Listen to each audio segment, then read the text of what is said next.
Hey guys, welcome back. My name is Rachel. Today we're going to be talking about all the books I read in December and January. I usually only read a couple books a month, so I feel like I'm not going to do monthly wrap-ups. It'll be more like bi-monthly wrap-ups and then in between some other kind of video. But yeah, I really liked all of the books that I read this month. So this is actually all 4 and 5 stars. To be fair, I don't usually pick up books unless I'm pretty confident I'm going to like them, because I know that I don't read that quickly. I have a preferred reading speed, and then I have my top reading speed, and my top reading speed is not my preferred reading speed. I know that there are ways to read faster by turning off your sub voice in your head. I like to keep the sub voice on, usually. It's only when I'm like really in like an, oh my god, I can't put this down sort of mode, that I turn the sub voice off. So that's how I read, y'all. But yeah, it was, even though I only read 5 books between December and January, I feel like that's pretty good. I'm just happy that I got some stuff off the TBR. Every little bit is helpful, right? So, first book I read in December was Mexican Gothic. It feels like I read this book forever ago. Beginning of December feels like a year ago at this point. I don't know where the time went, but like, this book ended up making it onto my favorite books of 2021 list, so I love it. I didn't expect to love it necessarily because I'd heard so many different things about it. It's like all the things that I heard about it objectively, like things that actually happened, I was like, ooh, that sounds really cool. But then people would be like, it's slow and I don't like it. So I was willing to risk it all a little bit. And so I'm really happy that I did. Like I talked about in my favorite books video of the year, the first half is definitely more like your traditional Gothic novel, but in Mexico. That's why it's called Mexican Gothic. And so Gothic novels are a little bit slow. And so I was prepared for that, and I thought that the pacing was fine. But the second half definitely is not a traditional Gothic novel. It's more like, it gets into more science fiction weirdness territory. I loved it. I loved a lot of the different kind of themes with it. It's about this girl, Noemi, and she has a cousin who recently married into a wealthy white family, and they live in this beautiful but decrepit kind of Gothic mansion in the middle of Mexico. And Noemi's cousin sends a very alarming letter. It just kind of sounds like she's not well. Like it sounds like she's maybe losing her mind a little bit. And so Noemi goes to this house to check on her cousin and be supportive and to see if there's anything funky going on. And oh boy, these white people were crazy. And she figures that out fairly quickly. And so there's like a lot of interesting kind of thematic topics that are explored. I mean, we have basically trauma of women throughout history. We have colonialism. We have eugenics is discussed in this book. It's really interesting, extremely unique. I feel like I've not read anything quite like it. I love the atmosphere of it. And so for me, I love Gothic novels and I love weird science fiction. So this marriage of those two genres was really on point for me. Noemi was a great character to root for. Yeah, it was really good. And so I'm curious about other books that Silvia Moreno Garcia has read. I'm going to have to check more of them out. So yeah, it was very good. Also has a very pretty cover. I give this 5 out of 5 on Goodreads. So the next book that I read, and I read this finishing out the year, this was my last book of 2021, was totally different for me. It was A Girl Called Ruthless by Melody Pendlebury. And I am not going to lie to you guys, I do not read middle grade. So like, it's kind of difficult for me to even gauge what a good middle grade book is. You know what I'm saying? And also, to be honest with you, the only reason why I read this book is because I'm in the same writing group as the author. So the author, Melody Pendlebury, I kind of know her from Twitter. But the thing is, we're not really like friends. I am a lurker in this writing group. I don't really contribute a whole lot. Oops. But I knew about her book deal, and I think that she's a sweet person, so I wanted to give her book a try. That being said, if I did not like it, I would not sit here and talk about it. I would have just pretended it didn't happen and moved on. But I actually think it's pretty good, and that's why I'm here talking about it. But it's about this girl called Ruthless, and she's just getting in all these different shenanigans with her bestie, and I just spit on myself. That's cute. It just kind of escalates and snowballs into like running for actual political office. And so it's definitely very cutesy and lighthearted in the beginning, where you're seeing this really driven character just trying to like kick all these obstacles out of her way. And it was really fun, but then the second half is like really sad. Like you get like, not even the last half, but like the last 25% of the book, like you just get hit with this new obstacle, and it's really devastating. And like it got to a point where I thought like that might happen, but because it's a middle grade book, I really didn't think that Melody Pendlebury would go there, but Homegirl did, and I like actually cried when I read this thing. So despite the lightheartedness of the beginning, well, majority of the book, you kind of end up getting hit with these themes of resilience and perseverance and just kind of trying to make your life good after terrible things happen. So it was really good. Like, I feel like objectively it was quite good. I did give it 5 out of 5 on Goodreads. Melody's a cool person. I'm excited for her writing career.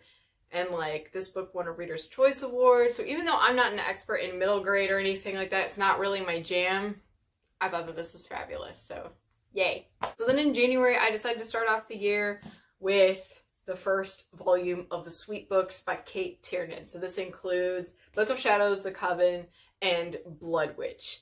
And so like I said in my last book haul video, I have been dying for a book that is similar to The Craft. This is it. And so it's only really similar to The Craft in that we have a bunch of teenagers discovering Wicca for the first time. And so this witchcraft system, it is based in like actual Wicca, which is what I was looking for. I had so much fun with this, y'all. Like, it's not a groundbreaking premise. This girl, Morgan, is like, she sees this kind of new boy at school. His name is Cal. How cliche is that, right? Cal.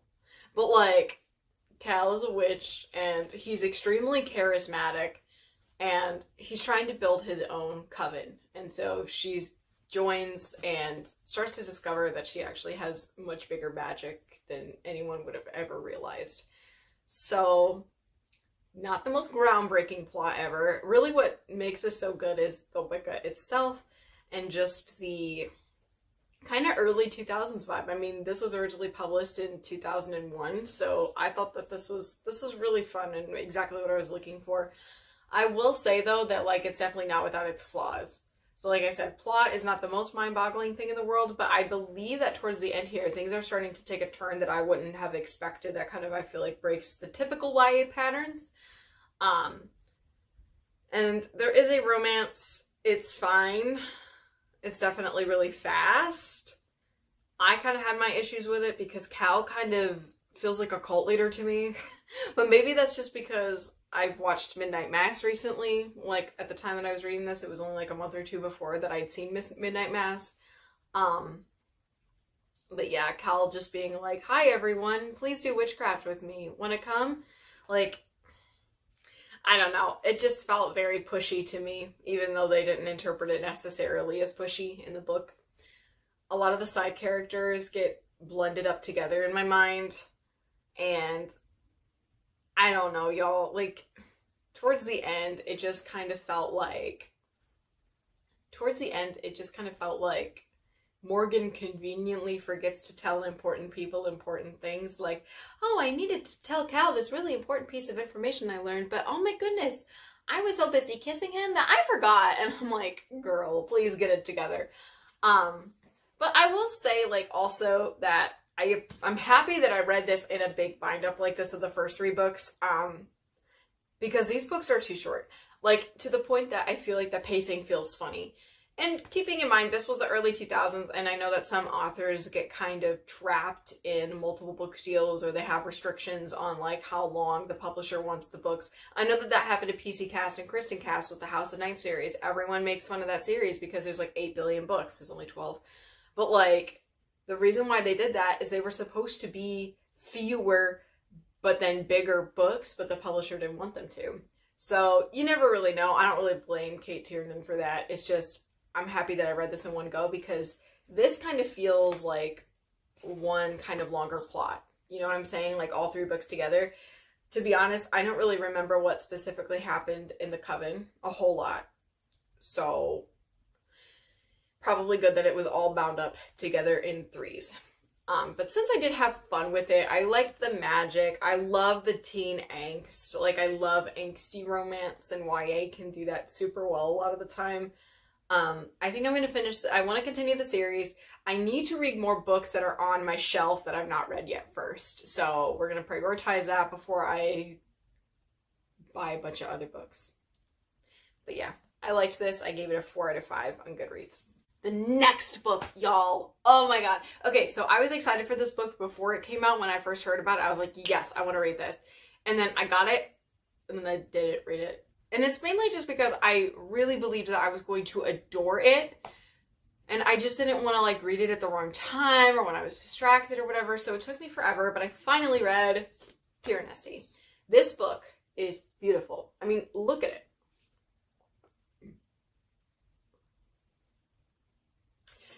It's a beautiful book on the outside, but also on the inside in a lot of different ways. So like, if we just focus on the design here for a second, look at this.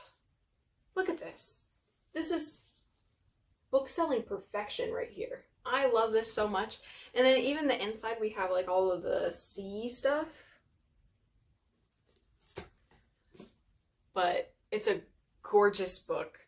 Just the content as well, though. Like, out of all the books I've read for this wrap-up, this was probably the best written. So Piranesi is about a dude named Piranesi who lives in the world. But the world is not the world. It's a giant, infinite house.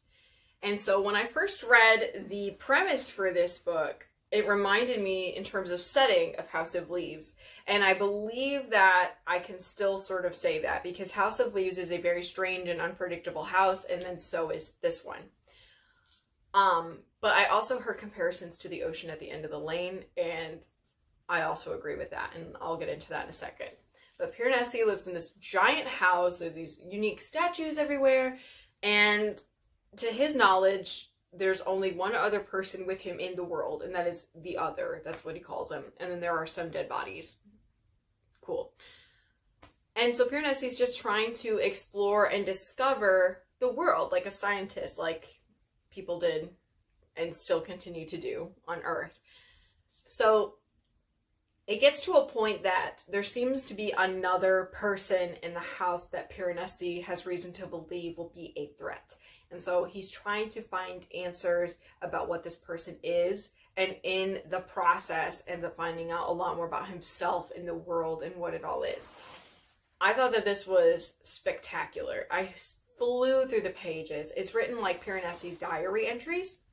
And so there are plenty of moments because Piranesi is so limited by the fact that he only has known this world, but we are outside of this world. So we can kind of make some predictions about some things and like kind of have suspicions, but I really didn't 100% know what was going on, and I was flying through it to figure it out. But the reason why I think that so many people compare it to the ocean at the end of the lane is because of the way that it ends. The meaning that we're supposed to get out of this is very ambiguous. Like, the author does not come right out and say it. Ocean at the End of the Lane is one of my favorite books of all time, and now so is Piranesi. Without giving away any sort of spoilers, I will say that I think that what I got out of it personally was that this was about trauma and how we deal with it and how we have to change to deal with it. And so the person that we are when we are experiencing trauma is not the same person that we were before. And the person that we're going to be after it's over is also like an entirely different person. I don't think that that gives much away. I feel like you're going to read that, and if you have that in mind, you're still going to be like, huh? Like, it's fine. Not everyone even gets that message from this book anyway, so take what I said with a grain of salt. One last thing, though, that I do want to say, because this book really moved me, and just, I mean, it's that. Like, it not only kind of kept me on my toes, but it really, really moved me with the ending, and I just felt really overwhelmed with, like, emotion for this book.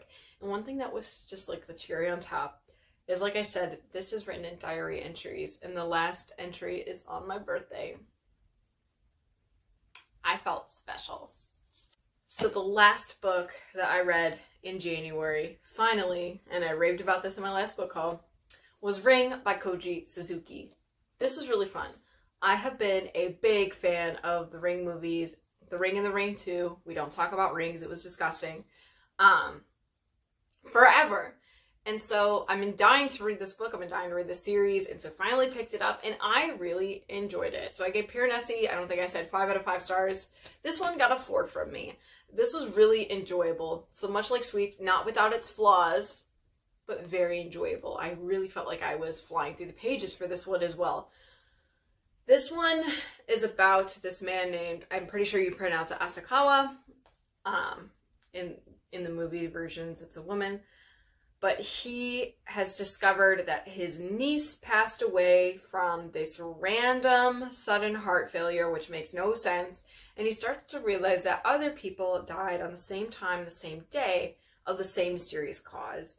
And so he does some research with one of his friends. I hate his friend and him, but we'll get into that in a second. He gets with his friend, they do some research, and their path kind of leads to like this videotape.